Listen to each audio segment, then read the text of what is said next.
Keep on riding with us as we continue to broadcast the balance and defend the discourse from the Hip Hop Weekly studios. Welcome back to Civic Cipher. I'm your host, Ramses Ja. He is Ramses Ja. I am Q Ward. You are tuned in to Civic Cipher. Indeed. And Marissa Estrada Rivera, also known as Ritzy P, that's how I know her. She is a UN speaker, first-generation Mexican-American activist, and host of Word to Your Mama, the podcast that amplifies diverse voices and celebrates shared experiences. She's also the co-host of the Get Down podcast, which covers policy and industry trends in DeFi, Web3, and emerging tech affecting Black, Latino, and Indigenous communities. And she is joining us today for this part of the program where we will be discussing the protests around the country. To be fair, there was a lot that we didn't get to the first part of the show. I suspect the same will be true the second part of the show. The show is always too short, but I am really excited to learn and get some insight into ways that we can be supportive of, a community under duress in this moment.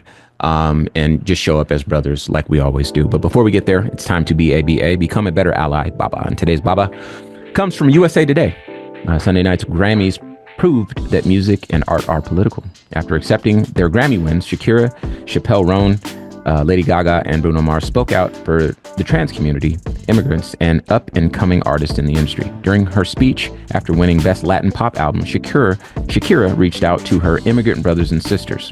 The Colombian singer continued, quote, "You are loved and worth it, and I'll fight with you." Later in the telecast, Gaga accepted her award with Mars for the Best Pop Duo performance, saying simply, quote, "Trans people are not invisible. They deserve to be lifted up. Music is love." And the second part, you want to get that from the LA Times? From the LA Times, Dwayne Wade and Gabrielle Union used their platform at this year's NAACP Image Awards to advocate for the Black LGBTQ community and praise their transgender daughter, Zaya, for her bravery. After accepting the President's Award Saturday at the Civic Auditorium in Pasadena, the former pro basketball player and the Truth Be Told actor delivered a passionate, rousing speech that was widely lauded on social media. Wade began the speech by directly addressing his daughter and Union Wade's stepdaughter, Zaya, who came out as trans in 2020. After the NBA star credited Zaya for making him a better human by being who she was born to be. Union Wade spoke fervently about the struggles and rights of the Black LGBTQ community. At some point, we will all realize that our oppressor is the same and that we have far more in common than what divides us, and we will be so much stronger because of it. I'm praying for those days. My patience has worn thin as I watch the oppressor continue their movement forward with no resistance. I'm looking to my left and right and hoping we can figure it out soon. Well said. Yeah. Okay. A day without immigrants. We're going to be talking about the ICE raid protests. And to hear the stories from these was really tough. As I mentioned, Q and I, we are able to have some conversations on the Black Information Network. One of the things that one of the conversations we had prior to, joining the BIN was letting them know that, this is who we are. We work in the allyship space, and when it makes sense, we do our best to find ways to build bridges rather than ways to tear them down and to become an island unto ourselves. And fortunately, the powers that be were really supportive of that. So we've indeed had conversations already about this, but this is our first time having this conversation with someone who can provide a little bit more direct insight into what it might feel like in those communities. So again, Ritzy, thank you for hanging out with us. I'm going to start us off by sharing a bit from Newsweek, just to get folks that aren't familiar caught up to speed. Again, from Newsweek, protests have erupted around the country over the past weekend in response to President Donald Trump's immigration crackdown, which includes mass deportations and sweeping raids targeting illegal immigrants. The Trump administration has vowed to conduct the largest mass deportation operation in U.S. history, targeting the estimated 11.7 million people who are in the country without legal status. As the Trump administration moves forward with its hardline immigration agenda, immigration advocates across the country are mobilizing to protest and protect immigrant communities from potential raids and deportations. While immigrant rights advocates have been hosting workshops and sharing legal advice on social media with communities about knowing their rights, locals have begun organizing protests around the U.S. over the weekend. This would be last weekend, of course. ICE raids and deportations are expected to continue under Trump's administration as immigrant communities, local governments, and advocacy groups brace for the impact of the president's crackdown. Protests across the country are also expected to continue. Now, before I let you go, Ritzy, I want to say a couple of things. When it comes to protests, that's kind of my joint. I like protests. I like to get outside and get busy. I stay with the bullhorn. I bring my children out there. It's all, look, I like that energy. You know what I'm saying? We don't just be in the studio, we be outside with it. And when it gets tense, I'm there on the front lines, right? The other thing I do want to say too is that part of the reason for this, because we've had people, say things in the comments on our social media, which I don't read, but sometimes every so often something will peek through. And there are a lot of people who will say things like, well, hey, this is necessary. Hey, there are certain people that need to do this the right way. Hey, blah, blah, blah. And I think that there's certainly nuance there. But one of the things that a lot of people don't know, especially people that don't live in border states, is that doing things the right way is what everybody wants. Everybody wants to do things the right way. And oftentimes when things aren't done the right way, according to what you deem the right way to be is, when they don't do it according to that way, there's a reason for that. And I think that it's really easy to miss that when you paint everyone with a broad stroke and you lose sight of their humanity. So when you see these roundups, when you see these people in the parking lots of Home Depot, when you see, like I've been to Mexico 100 times. I know people who are from Mexico. My children are Mexican. This is not a game for Ramses. This is not a game for Q. This is real. We actually live here in this. And for all those of you around the country who don't know better, we appreciate you giving us this opportunity to give you some insight. Don't lose sight of these people's humanity. They're human beings. They're your brothers and sisters. They are the same as you. They're Homo sapiens sapiens. Okay? Right. And the conversation we're about to have, I think, makes that clear. Just like we were talking about trans people. Say what you will about trans folks, they are human beings. And when you lose sight of their humanity, it allows hate and fear to creep in. And that's not the right way to approach this. Okay, first question, Ritzy. Sorry, I had to get that off. No, I love it. I love it. Do us a favor. I did my best, but I'm not, I got a little bit of Cuban, you know what I mean? But I live the life of a black man in the United States of America. And so I would not profess to speak in such a way that approaches this question, but give us some insight into how this is being processed in Latino communities, because it could be what I think a lot of concern, but it also could be relief. That, let's be fair, there were a lot of Latinos that voted for this toward this end. But, I know you can't speak for everyone, but just as an individual portal, give us some insight.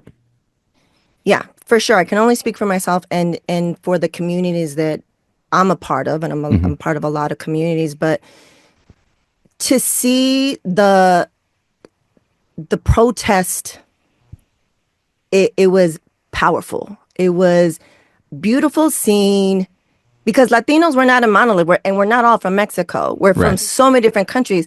So to see the videos and the photos of different flags, people standing next to each other, unity, it kind of, being first gen, and my mom passed away 30 years ago, but for those of us that are immigrants ourselves, that are first gen, that all of us have someone that is an immigrant, whether they're undocumented or not, we know someone, it impacts us, it impacts our community. It lets us know that we're not alone, that people see us, right? And whether you're first gen, fifth gen, it's a reminder of our history and our roots. I think a lot of us are just kind of going day by day, trying to be, consumers and trying to build businesses. But we have to remember this is a call to action to roll up our sleeves and fight and advocate for our communities, because some of us forget, right? Yeah. Especially those that voted a certain way, because proximity to whiteness is one hell of a drug. So, and I also want to point out that activism can look differently for different people, right? Back in the days, I was on the front lines. I was doing that stuff, but it can evolve in where your life is at. And I want people to understand that just because you weren't out there physically on the streets, you can support in other ways by amplifying this because we're being suppressed on social media and by media. So I feel like it's a call to action, it's a show of support, and it's a beautiful thing. Of course, there's concern, but I think a lot of people think like, oh, they're worried. We've been worried about this. Mm-hmm. It's just a spotlight on it now. And it's maybe, accelerated a little bit, but the mass deportations, ICE raids and stuff is everyday life for a lot of us in our community. And I can't speak for everyone, but this is what I've seen and what I've experienced. Typically, when protests involve non-white people, or the cause for the protest, is something that involves marginalized communities and standing up for them. We've seen in news and in mass media, part of how Ramses and I ended up doing Civic Cipher was that mainstream media likes to call all protests of that type riots. Yeah. They like to paint them as violent and try to paint those who participate as criminal. What would you say to those who blindly call all of our protests violent or riots, or try to paint them in that very negative, intentionally pejorative light? I like that you say that, and to really make the distinction, because historically, marginalized communities have had all but negative representation in media regardless. And then you point this out, they call them riots when they're peaceful protests, right? So media changes the narrative and they're out to vilify us, right? Because then they can say, and it fits into their narrative of what they're trying to spread. So that people are like, yeah, and join their cause. And when they show anything that happens, people don't understand that it might have been an isolated incident, but that for the most part, these are, peaceful protests. And sometimes it's not peaceful, and we have to do certain things like that, right? And that's why it's important for people on the ground to document so that, we know exactly what happened. Yeah. And so protests, to those people that say it's anti-American and it's violent, protests are core of American history, right? I mean, if you look at the First Amendment, I looked it up to make sure that I wrote it so that I repeated this specific part of the First Amendment. Peacefully assemble and to petition government for a redress of grievances. And so from civil rights to voters' rights to workers' rights, protests have historically been powerful tools to correct systematic wrongs. Why are we out on the streets? Why do we have to resort to that? Because we tried the appropriate channels and nothing happened. Yeah. So yeah, I think it's the most American thing ever. I'm going to share again back in 2020, and I didn't forget that we're in Arizona. Q and I were out there on the protests, and Arizona there's not a lot of black folks. It's not like a place like Atlanta, Louisiana. It's not like that. It's not Jacksonville. Arizona, the population is way less black folks, but the crowds were enormous. And a lot of those crowds were white folks. A lot of those crowds were Mexican folks, and everyone showed up to support us. And so now that things have evolved, I'm kind of seeing some patterns, and far be it from me to not show up when they showed up for us, right? I saw, Ramses, this is me, I saw people that were identified as police, like, because, I was in with the organizers. They knew me from the radio. They're like, hey, you stay over here, blah, blah, blah. Stay away from that side. We think that group over there we think that they're police. They show up and they just kind of observe. They don't really participate. Cool. Later on, I see those same people throwing rocks or something, breaking glass. No one else is doing that. Now, these people have shown up every time, haven't done anything, and now they're setting it off. Now, of course, I can't confirm that. I didn't ask those people for their badge number or anything like that. But I strongly suspect, because they didn't fit in there and they look like police officers, that's what they were. So I do want to say that there's that component to it as well. But if we're addressing this head on, I think it was Dr. King that said, a riot is the language of the unheard. And I think that that is something worth bearing in mind. Not that people need to go out and riot. I personally, I'm not so mad at riots. I think that every so often you need a good riot to get things moving along. But that's just Ramses. That's not the show. That's not Q. That's not Ritzy. But anyway, That's not Q. It's laughable. But Q might be about that action. but proceed. Okay. Well, Can I bring up one quick point just please. to that really quick? I want to please. know your thoughts. In another administration and another time, I'm down with that. Sure. What do you guys think about what people are saying is that they're waiting for our that. communities That's to fair. be, they're waiting for that, for Marshall to be like, oh, let's put the, I'm being what do we funny think too, about that? Yeah, no. Well, what I think is that they call it riot so that it could be seen by those who consume media the way that they give it to them as negative, and like you say, paint it as anti-American, paint us as criminals, and make us the bad guy in the story. We're present support at these organized protests. We have our children there. It is mostly not violent. We can't say comprehensively there's no violence because we're not everywhere at once. But we've been to enough of these protests to know that they're mostly not violent. And in cases that they become that way, that violence is incited and instigated by law enforcement. Yeah. The way that they show up for us to protest is not just prepared for violence, but looking to start it. Whereas we saw when large groups of white protesters show up for causes that are actually anti-American, that are flying a flag that we fought a war against and won on this soil. And the police are very peaceful. They're to the side. They're out of the way. They don't have on riot gear. They're not blocking their path. They're not instigating violence with them. So they find a way to conveniently make all of the visuals, to all of the optics and all of the narratives paint us as bad people so they can justify the mistreatment. See, those people are violent. See that those people are more prone to violence and criminal activity and blah, blah, blah. So that people who treat us like crap can sleep at night, so they can have a clear conscience, so they can point and say, look at those bad people who are. It's like they think there's nothing else that we're good for. Yeah.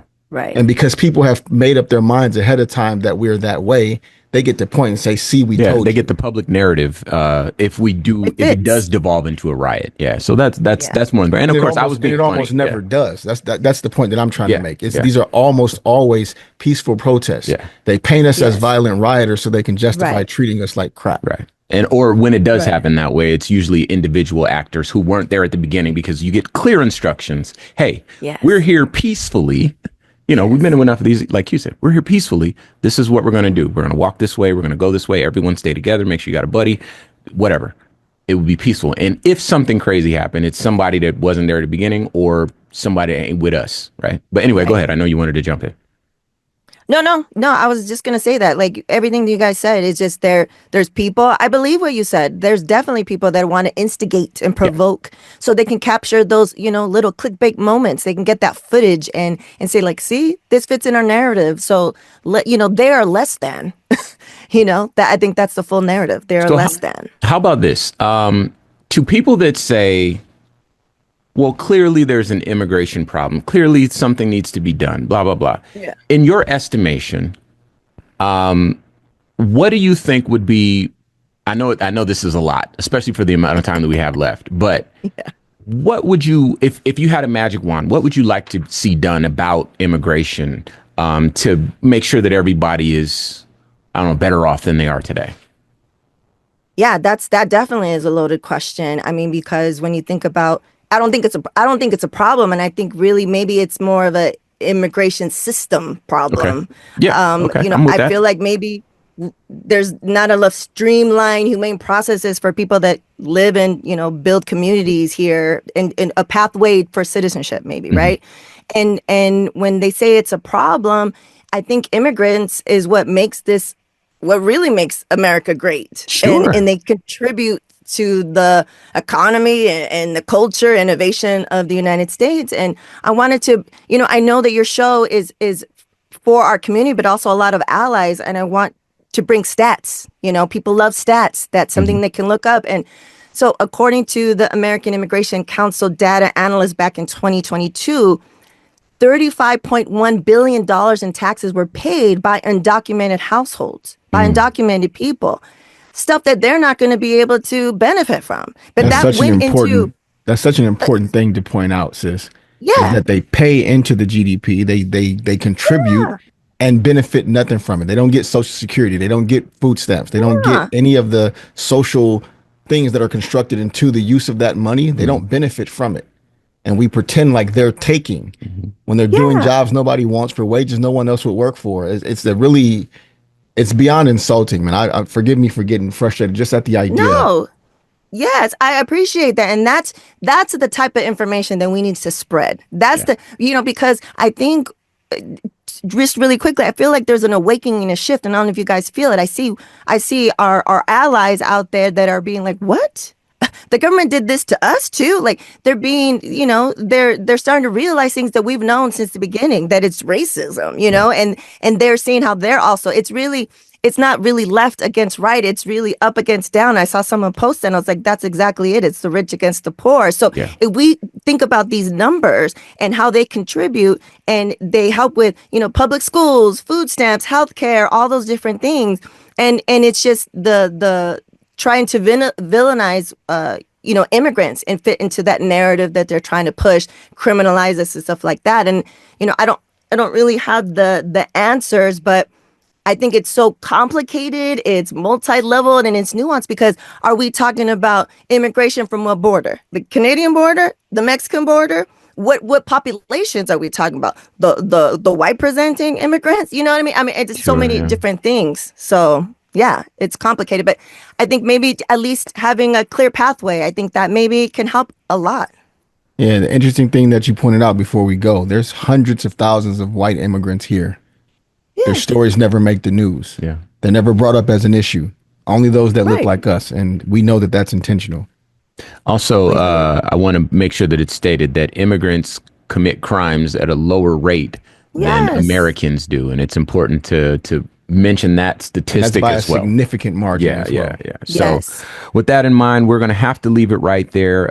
Once again, I'd like to thank you, Ritzy P, for taking the time to educate us and enlighten us. Do us a favor. Any social media, and then really any resource that folks might need to get, just like 20 seconds or so, any place people can go and get some resources for more info. For sure. I'm Ritzy P across all social media. And definitely go to check out the Center for Human Rights and Constitutional Law. Shout out to my homegirl, Karen Hernandez. She's there. Definitely should have her on. And there's a bunch of resources on their page, centerforhumanrights.org. And on Word to Your Mama, we're collecting all kinds of vetted community resources. And that's at wordtoyourmama.com/community. All right. And you can check us out at Civic Cipher to download both parts of the episode. You can find me on all social media at Ramses Ja. I am Q Ward on all social media as well. And we are Civic Cipher on all social media platforms, even though we might be shadow banned. I know Mike. But until next week, y'all. All right, y'all. Peace.